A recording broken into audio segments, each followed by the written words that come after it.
Now, so the next session, and I think I'm actually really looking forward and ready for this, is one of the theme of the theme of the festival is to co-create artists and artisans, and our next artist is a makeup artist turned artisan.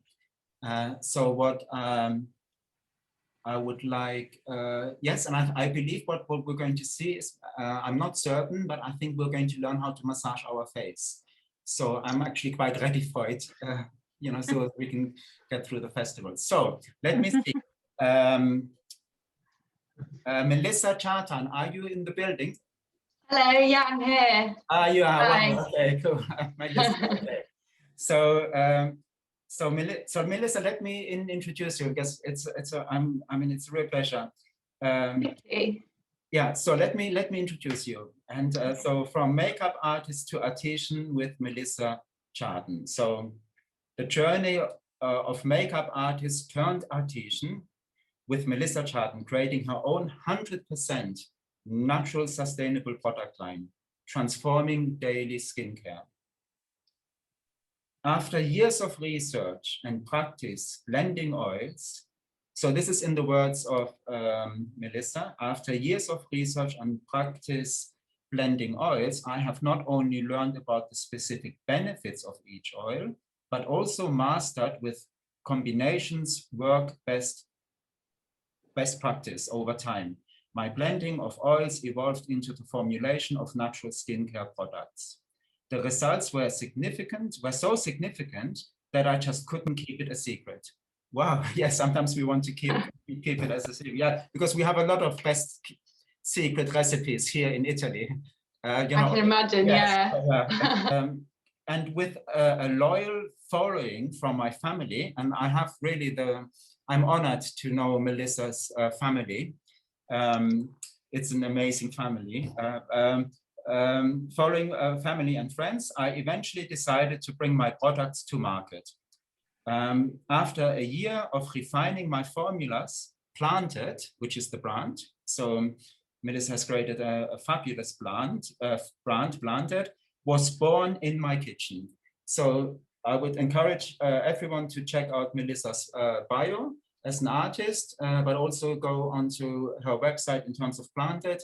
And also I like your social media, you know, there's always something coming up. So Melissa, the floor is all yours. Thank you. Yeah, firstly, thank you for organising this. And like you said, we know each other through, I consider you a good family friend.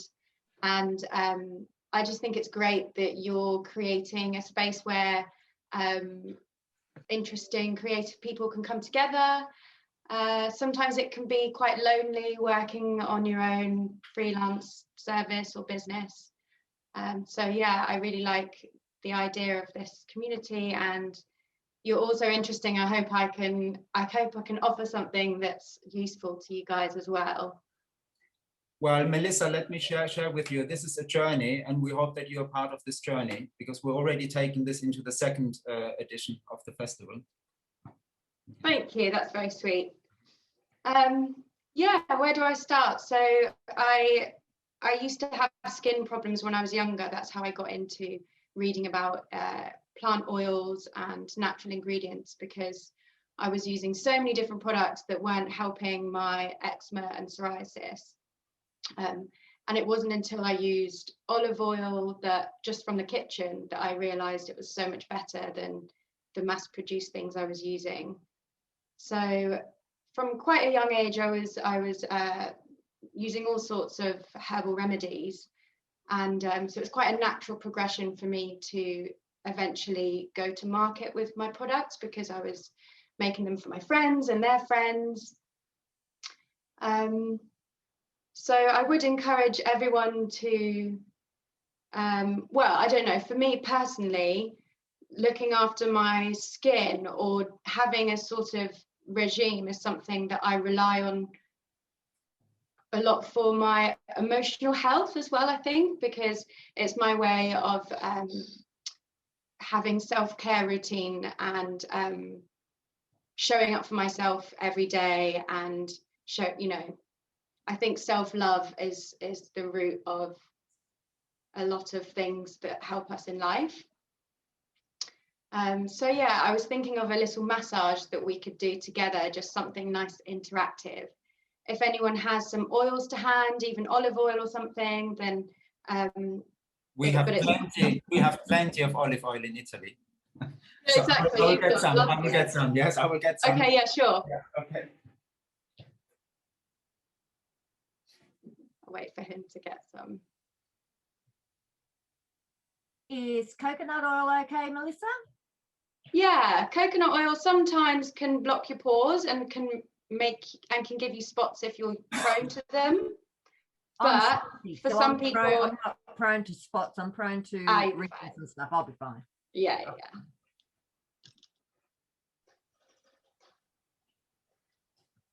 So yeah, it's a nice thing to do in the evening if you want to cleanse. If you're wearing makeup or if you just want to take the dirt off at the end of the day, rather than using soaping, foaming ingredients, which can often be very drying to the skin, and they can also disrupt our pH balance, because the way our skin protects itself is by keeping a slightly acidic environment. So using water and soaping alkaline ingredients can damage our skin's barrier. So something like an oil or a blend of oils is a really gentle way to get a good cleanse, and it's also super relaxing. So, whatever stress you've had in the day, I just find it a really nice way to unwind and transition going to bed. So I'm going to use, we've got an oil cleanser here, which is a blend of oils, but it's also got an emulsifier, so it helps it to rinse at the end of it. But to remove your oil at the end, you can just use a warm flannel and it should come off with that. So I'm going to apply a bit of oil all over my face. You can press it into the skin.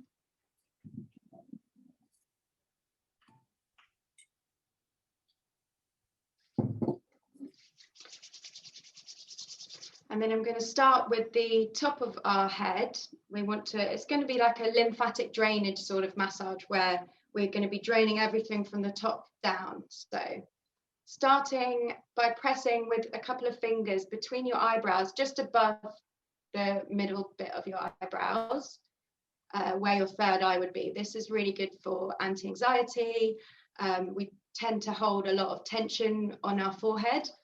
So just a little bit of pressure. You can do circles as well. And then stroking with both hands in that center line going up.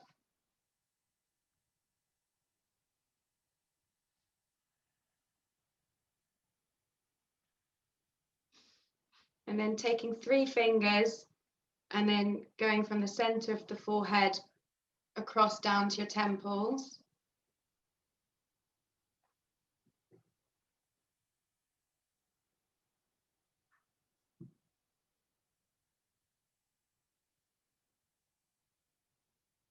It's also good for headaches, this one. And then between your 2 fingers, if you can pinch the start of your eyebrow, and you can sort of wiggle your fingers, wiggle the flesh, and then moving across to the other edge of your eyebrow. With Boosted, you can create a market. Hang on, I need to do mute. Graham. Hosting responsibilities there.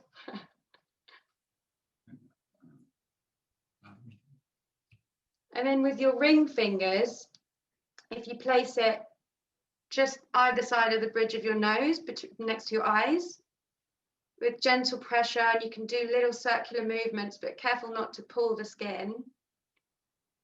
And then just traveling across the bone, the socket below the eye, little circles all the way across the bone to the outer edge, and then starting in the middle again, working your way up across the upper part of your eye, following the bone again.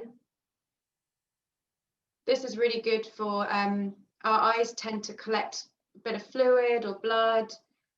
So this is good for draining everything, and it's actually really good for your eyesight as well, and any eye bags.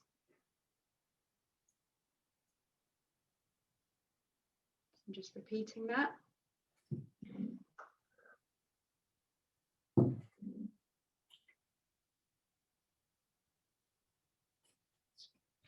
And then we can place our fingers on our sinuses, so just either side of our nose. And you can press quite firmly.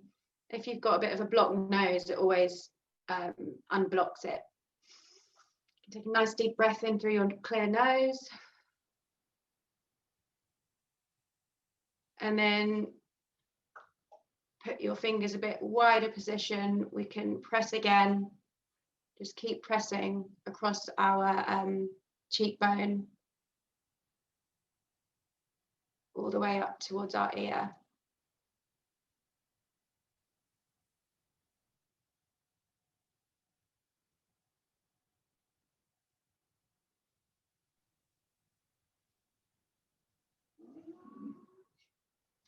I believe we've got quite a few acupuncture pressure points along our cheekbone. You can also use your knuckles to sort of sweep across just under the cheekbone.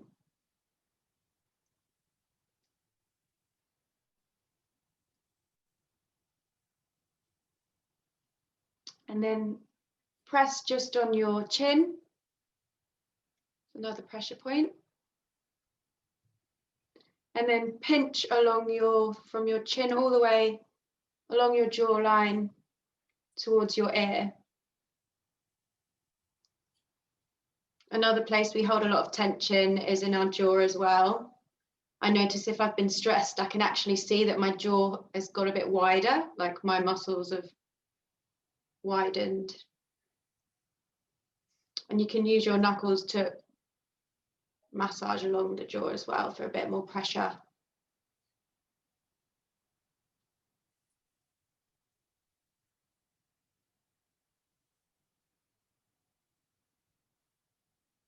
One more time.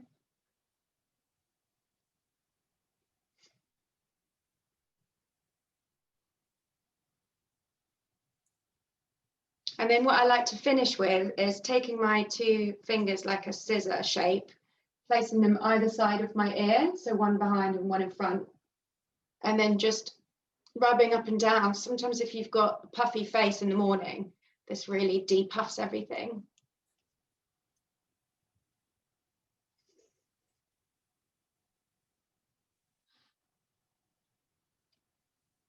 That's it.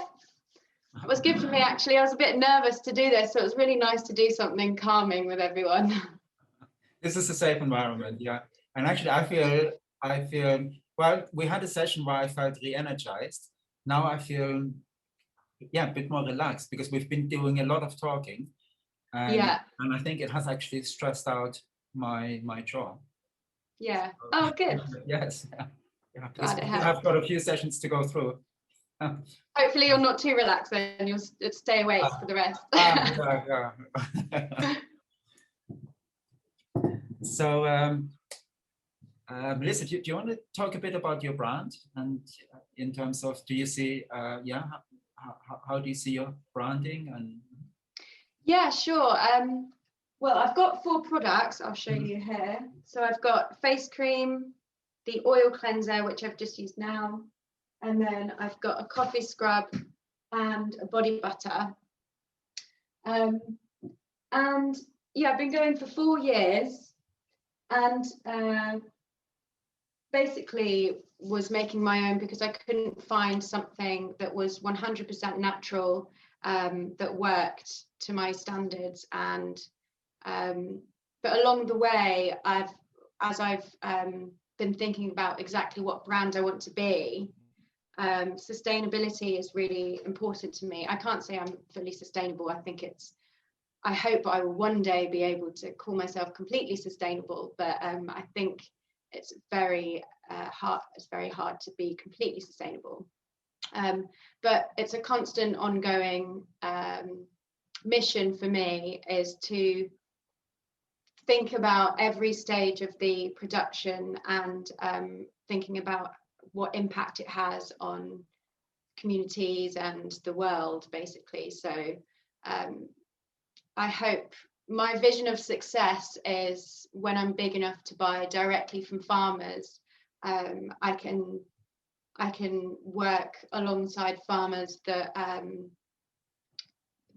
you know, have really good standards, and where I know I'm making an impact in more vulnerable communities. A lot of the ingredients I use come from all over different parts of the world. So I'd like to have an impact by supporting local farmers in that way, and obviously paying them a fair wage, etc. Yeah, it's something I'm really passionate about, and I realised that to have a lifelong business, it needs to be something that really speaks to my deeper values. So yeah, I'm teaming up with a rewilding organization that spend a lot of time and efforts on doing amazing rewilding projects across Europe. So I'm going to be donating £1 to every product sale to the rewilding funds and things like that. So I think that my business is going to be my way that I can make a difference in the world best, I hope. And so Melissa, where are you based? Oh, I'm actually in Bristol. I remember Sam saying yesterday that he was in Bristol. Another great bohemian city. Yeah. Very rich in artists. And so what kind of products you use? Natural products, okay, but what is what kind of products? Is it olive oil, or it's something else, or what? I don't use olive oil. I use lots of different plant oils, so pomegranate oil, macadamia, sea buckthorn, and some plant extracts, aspen bark extract, for example, and rose water. It's mostly made up of different oils and rose water and extracts. I ask you this because I'm Portuguese, so we have a Mediterranean.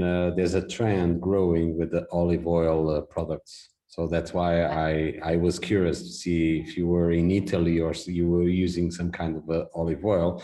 Italian olive oil, it sucks. That I would suggest you to choose the Portuguese one. Oh, okay. Bit of olive oil rivalry. Yes, Greece, Italy, Spain, and Portugal, they are all rivals, but Portuguese beat them all. Is that right, Ralph? I'll keep that in mind if I use olive oil. It is a lovely ingredient, so I'll keep that in mind. Well, I will have to check with Francesca D'Alessandro. We all know that Umbrian olive oil is the best. That's okay. Yes. Okay, we do a blind taste next time we meet all together. We do a blind taste. And goes for the wine also. Portuguese wine is really the best. Now I'm getting polemics now. I don't know so much about wine. No, I'm into a fight now. I'm just creating some momentum about it between Italian and Portuguese. So, Vitor, I don't remember ever drinking Portuguese wine. Yeah, because it's a well-known secret. It's a well-kept secret. This is what Melissa was saying, but she has not kept it as a secret. She is taking it to make a difference to the world. Yeah. Of course, famous. You know, which is what is the country with the biggest export element, agriculture and food and consumable products in the world. Do you know which one is it? Portugal? No, it's Italy. Italy, through a big, huge network of restaurants around the world, every restaurant, Italian restaurant, and whatever it is, has Italian products. So it's like a successful case about promoting their own products. Well, that's why they got famous with the wine. Actually, Italian wine is not so good comparing to French. But if you try the Portuguese one, You haven't tried Montefalco? yeah, I will bring a bottle of wine and another one of virgin oil. Let's try it when I go to Spoleto. No, So the Graham? no, Sagrantino, which is around, Okay, Montefalco, yes. produced around Montefalco. Yes, and I'm sure Giselle and Mark will be listening, so we really have to stand up for them. Montefalco it is. Vitor. Good to learn Okay. some things about wine as well. I just know that I like a dry wine, but other than that, I don't know Well, origin or anything. So, Melissa, can I ask you one more question? Yeah, of course. Okay, how did you make the transition from makeup artist to owning your own brand? Good question. I guess I was gradually falling out of love with being a makeup artist because it felt like all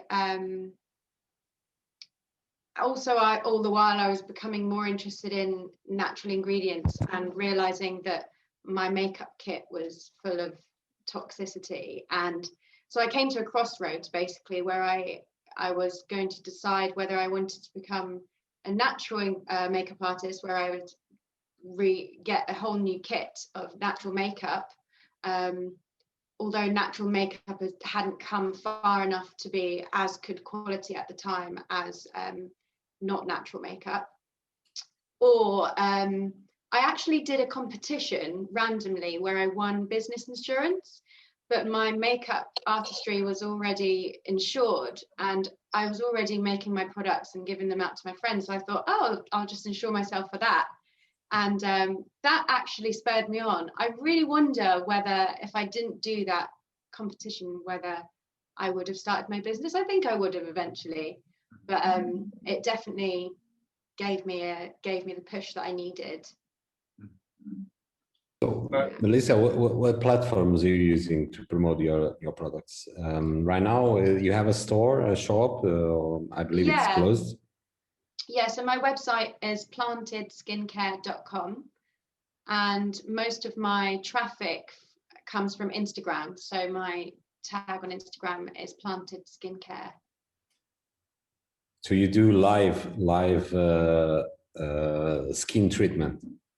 I don't actually. This is the first. So you should because done. the competition in China is really getting huge trend. They are doing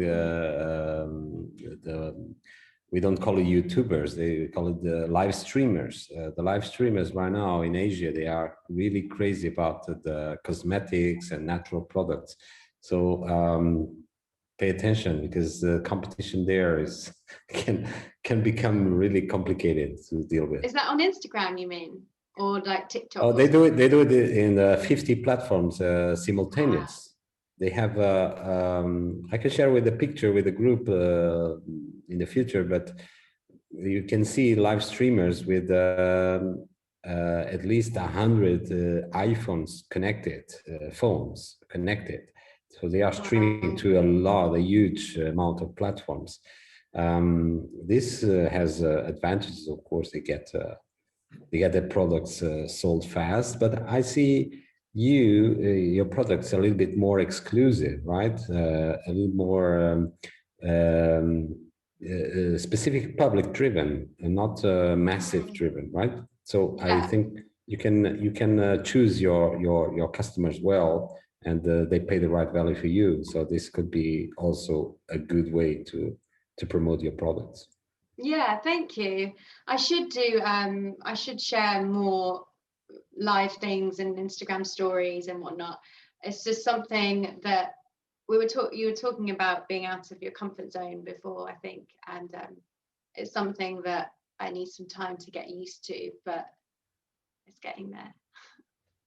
If it is good, if you have a big industry behind you, which is not the case, so it would be useless if you don't have the product to sell after you promote it. Yeah.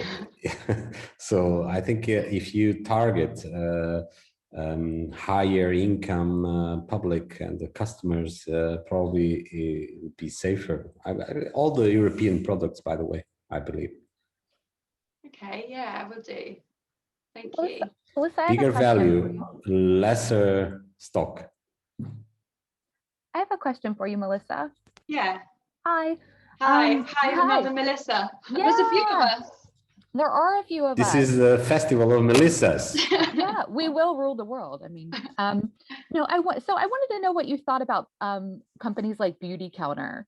Are they actually as clean as they say they are, or is that just a bunch of rhetoric? I've not heard of Beauty Counter. Is You it like, haven't? no, is it like a natural version of Sephora or something? Like Yeah, I think that's a really great way of actually putting it. I'll shoot you the link. Okay. You can have a look. So I'm not sure how I can answer that question specifically. Yeah.